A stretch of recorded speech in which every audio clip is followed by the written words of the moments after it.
ডিমা হাছাও, কাৰ্বি আংলং, পশ্চিম কাৰ্বি আংলং আৰু তিনিচুকীয়াৰ বাবে এই সিদ্ধান্ত।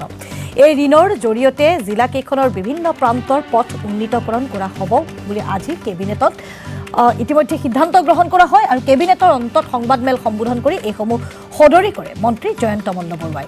4খন জিলাৰ পথ উন্নীতকৰণৰ বাবে কেবিনেটৰ গুৰুত্বপূৰ্ণ সিদ্ধান্ত গ্ৰহণ। নাবাৰ্ডৰ 115 কোটি টকা ঋণৰ অনুমোদন কেবিনেটৰ। ডিমা হাছাও, কাৰ্বি আংলং, পশ্চিম কাৰ্বি আংলং আৰু তিনিচুকীয়াৰ বাবে এই সিদ্ধান্ত। এই ঋণৰ জৰিয়তে জিলাকেইখনৰ বিভিন্ন প্ৰান্তত পথ উন্নীতকৰণ কৰা হ'ব বুলি ইতিমধ্যে কেবিনেটত সিদ্ধান্ত গ্ৰহণ কৰা হয়। আমি শুনাব বিচাৰিছোঁ মন্ত্ৰীগৰাকীৰ মন্তব্য।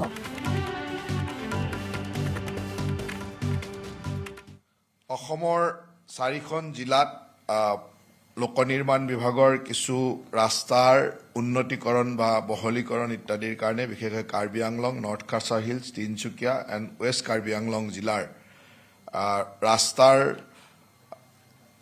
সুন্দৰভাৱে ৱেডেনিং বা ইম্প্ৰুভমেণ্ট কৰিবৰ কাৰণে আজি 115 কোটি টকাৰ নাবাৰ্ডৰ লোনৰ কাৰণে অসম কেবিনেটে আজি অনুমোদন।